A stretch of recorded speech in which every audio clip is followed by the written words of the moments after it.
Pada video ini kita masih di bab 3, yaitu di D tentang tabel properti termodinamika, entalpi dan analisis energi. Nah, kita akan masuk ke bagian yang sangat praktis dalam termodinamika, yaitu penggunaan tabel properti, khususnya entalpi dan analisis energi. Jika sebelumnya kita sudah memahami konsep fase dan diagram, sekarang kita mulai belajar bagaimana mengambil angka nyata dari sistem. Ya, jadi kita akan mulai dari definisi entalpi. Pada slide ini ditampilkan konsep dasar entalpi sebagai gabungan antara internal energi dan energi aliran. Nah, secara matematis ditulis H sama dengan U plus PV. Namun jangan fokus pada rumusnya saja ya, kita harus tahu makna fisiknya, itu jauh lebih penting. Energi internal adalah energi yang tersimpan di dalam zat, sedangkan PV adalah energi yang dibutuhkan untuk mendorong fluida masuk atau keluar dari sistem. Ya, analoginya bayangkan kita membawa air dalam ember sambil berjalan. Nah, energi internal itu adalah isi embernya, sedangkan energi aliran adalah tenaga yang kita gunakan untuk membawa ember itu. Dalam sistem seperti turbin dan pompa, entalpi inilah yang paling sering digunakan karena mencerminkan total energi fluida yang bergerak. Nah, kita masuk lagi ke peta fase zat murni, kembali lagi kita belajar zat murni lagi. Nah, pada slide ini menampilkan diagram fasa dalam bentuk temperatur terhadap volume spesifik. Nah, ini sangat penting sebelum membaca tabel, karena kita harus tahu dulu posisi zat kita itu berada di mana. Di sebelah kiri ada cairan terkompresi, di tengah ada wilayah jenuh campuran, dan di kanan ada uap panas lanjut superheated. Nah, ini sering menjadi kesalahan kita, langsung membuka tabel tanpa tahu fase zatnya. Ya, analoginya seperti kita ingin mencari alamat tapi tidak tahu kota mana dulu. Nah, diagram ini membantu kita menentukan wilayahnya sebelum membaca angka, apakah itu cairan terkompresi, apakah itu campuran jenuh, apakah itu superheated. Jadi langkah pertama selalu tentukan fasenya dulu, situasinya, kondisinya, baru buka tabel. Nah, sekarang mengapa kita menggunakan tabel? Nah, di sini terlihat bahwa hubungan antara tekanan, volume, temperatur, entalpi. Nah, itu sangat kompleks jika kita hitung secara manual. Nah, di sisi kiri terlihat persamaan matematis yang rumit ya. Sedangkan di sisi kanan ada tabel sederhana. Inilah inti penggunaan tabel properti. Kita tidak perlu menghitung dari persamaan dasar setiap saat. Tabel sudah menyediakan data hasil eksperimen yang akurat. Analoginya seperti menggunakan kalkulator dibanding menghitung manual. Dalam dunia engineering, kecepatan dan akurasi sangat penting, sehingga tabel menjadi alat utama. Jadi bukan berarti kita tidak paham teori, tetapi kita menggunakan data yang sudah tersedia untuk efisiensi kerja. Nah, sekarang kita masuk ke anatomi tabel uap. Nah, pada slide ini kita melihat struktur tabel uap, khususnya tabel saturasi. Ada 3 komponen penting, HF, HFG, dan HG. HF itu entalpi pada situasi cair jenuh. HG itu adalah entalpi pada uap jenuh. Dan HFG adalah selisihnya atau kalor laten. Nah, ini sering membingungkan kita, padahal sebenarnya sederhana. Analoginya yaitu HF itu seperti energi air sebelum mendidih. HFG adalah energi yang dibutuhkan untuk mengubah fase campuran itu. Dan HG adalah energi total setelah menjadi uap. Jadi kita ingin tahu energi campuran, kita tinggal mengkombinasikan nilai-nilai ini. Nah, struktur ini adalah kunci untuk membaca semua tabel uap. Kemudian tabel saturasi ya, basis temperature. Nah, slide ini menunjukkan tabel yang digunakan ketika temperatur diketahui. Contoh yang ditampilkan adalah air mendidih pada 100 derajat Celcius. Nah, pada kondisi ini kita bisa langsung membaca nilai entalpi cair dan uap dari tabel. Ini sangat umum dalam kasus sehari-hari seperti air mendidih di panci. Ya, itu ada berarti berapa HF dan HG-nya pada saat mendidih di panci. Karena tekanan atmosfer, maka temperatur jenuhnya sekitar 100 derajat Celcius karena temperatur jenuhnya, temperatur saturasinya. Ya analoginya seperti kita tahu suhu, lalu mencari informasi lainnya dari buku referensi. Yang penting dipahami adalah apa? Bahwa pada kondisi saturasi, temperatur dan tekanan saling terkait. Jadi jika satu diketahui, yang lain otomatis diketahui. Itu basis temperatur. Nah, sekarang basis tekanan. Nah, pada slide ini pendekatannya dibalik. Kita menggunakan tekanan sebagai acuan, bukan temperatur. Nah, ini lebih sering digunakan di industri. Karena tekanan biasanya dikontrol dalam sistem seperti boiler. Pada kondisi saturasi, tekanan dan temperatur tidak independen, tetapi saling berhubungan. Artinya, jika kita tahu tekanan, kita bisa langsung tahu temperatur jenuhnya. Ya, analoginya kalau kita tahu tinggi suatu tempat, maka kita bisa memperkirakan suhunya. Di dalam teknik, tekanan sering menjadi variabel utama, sehingga tabel ini sangat sering digunakan. Nah, kita masuk ke wilayah campuran, kualitas uap, drainage fraction. Ini sudah dibahas, kita bahas lagi, kita ulang biar kita paham. Nah, slide ini sangat penting karena menjelaskan bagaimana menghitung kondisi campuran. Rumusnya sudah tahu, massa uap dibagi massa total, X drainage fraction. Dan H itu sama dengan HF plus X HFG. H entalpi totalnya, HF entalpi pada kondisi cair, HFG entalpi pada kondisi campuran. Tapi kita harus dikalikan dengan X-nya. X-nya berapa pada campuran itu? Artinya, entalpi campuran HFG itu adalah kombinasi antara cair dan uap. Ya, analoginya seperti mencampur kopi dan susu. Jika kita tahu komposisinya, kita bisa menentukan rasa campurannya. Nah, dalam turbin, kualitas uap ini sangat penting. Karena apa? Karena jika terlalu banyak cairan, ya akan merusak sudut turbinnya. Jadi konsep ini bukan hanya teori, tetapi sangat aplikatif. Nah, sekarang kita lihat di tabel uap superheated. Nah, pada slide ini kita masuk ke kondisi uap panas lanjut. Berbeda dengan saturasi, di sini tekanan dan temperatur tidak lagi saling terkait.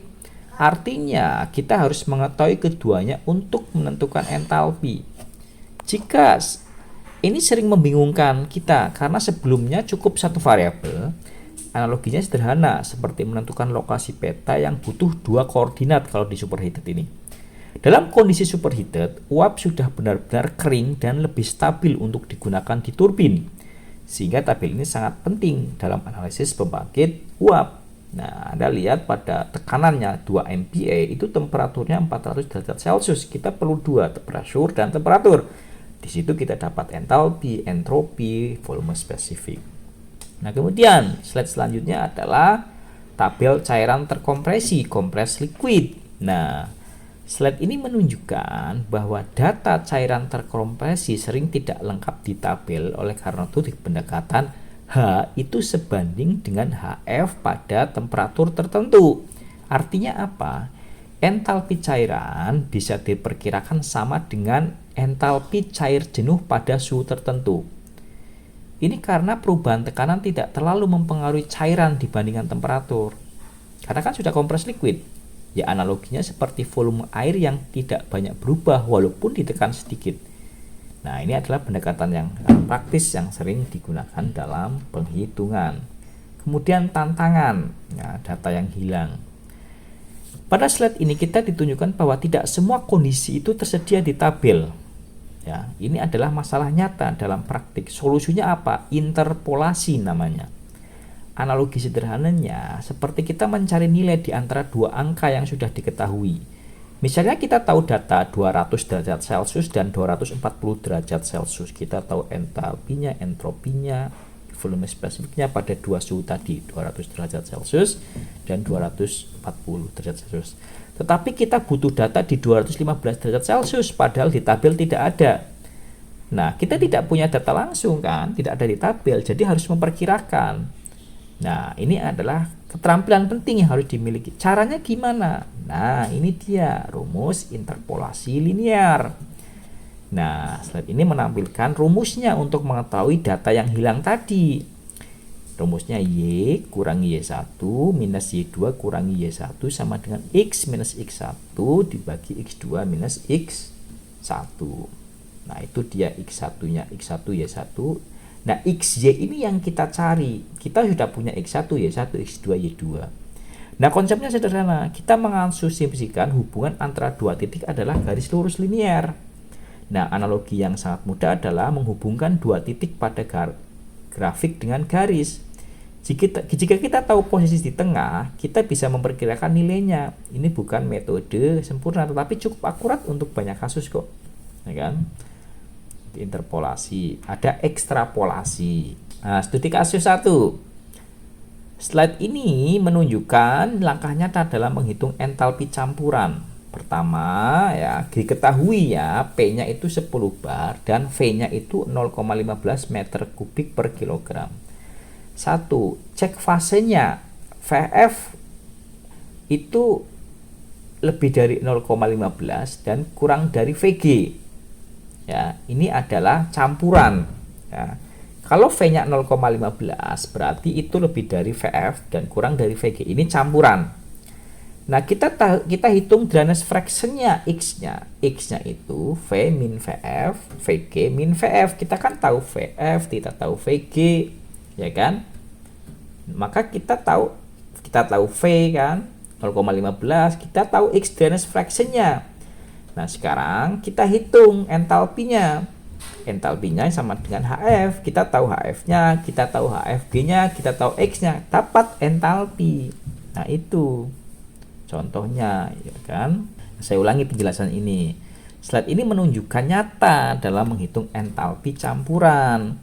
Pertama, kita cek fasenya, apakah berada di wilayah campuran. Setelah tahu, kita hitung kualitas uapnya menggunakan volume spesifik yang ada diketahui. Setelah itu baru menghitung entalpi menggunakan rumus campuran. Nah, ini penting karena menunjukkan bahwa analisis termodinamika itu ya selalu sistematis. Tentukan fase, cari parameter, hitung energi. Ya ini seperti masak dengan resep ya, ada urutan langkah yang harus diikuti. Nah, kasus interpolasi, kasus 2 nih. Pada slide ini kita melihat contoh interpolasi, yaitu kita mencari entalpi pada 215 derajat Celcius, sementara data kita hanya 200 dan 240. Nah, kita cari yang di tengah-tengah. Nah, dengan interpolasi kita bisa memperkirakan nilai tengah ini. Ya, analoginya ya seperti menentukan nilai tengah antara dua angka. Ini sangat penting dalam praktek karena data tabel tidak selalu lengkap untuk semua kondisi. Nah, misalnya mencari nilai pada 1 MPa dan T 215 derajat menggunakan perbandingan linear. Kita ingin mencari tahu entalpinya. Kita tahu entalpi di 200 derajat, kita tahu di entalpi di 240 derajat. Nah, ini namanya menggunakan interpolasi. Caranya gimana? Ya, caranya tadi di slide sebelumnya, rumus interpolasi linear. Y min Y1, Y2 min Y1, X min X1, X2 min X1 ya. Nah, kemudian software IT. Nah, ini serius nih, software IT nih. Nah, di slide ini kita menunjukkan bahwa dalam praktik modern sekarang ini, engineer itu tidak selalu menggunakan tabel manual, membuka buku, kita nggak perlu lagi. Software seperti EES, Engineering Equation Solver, MATLAB, Python, saya menggunakan Python dan EES. Itu menghitung properti dengan cepat dan akurat, masukkan angkanya saja atau kondisinya, saturated liquid atau saturated vapor. Namun penting untuk tetap kita harus memahami dasarnya, karena software kan hanya alat. Ya, software itu ya kalkulator canggih, tetapi kita harus tahu cara berpikirnya. Nah, misalnya ini nih software H, kita ingin menghitung H di gambar, itu sama dengan HT, water atau steam. Nah, water apa steam? Saturated water atau saturated vapor? Kemudian T-nya pada suhu berapa? Kita tahu entalpinya. Oke ya, itu harus menggunakan software. Nah, sekarang kita ke kesimpulan ya. Slide ini merangkum langkah kerja yang tadi saya jelaskan satu persatu. Mulai dari menentukan fase diagram, memilih tabel yang sesuai, lalu melakukan interpolasi jika perlu, ekstrapolasi. Nah, ini adalah workflow-nya dalam analisis termodinamika. Ya, analogi istilahnya seperti prosedur ya, diagnosis dokter. Cek kondisi, pilih metode, lalu analisis. Nah, itu ya yang bisa kita sampaikan di video ini.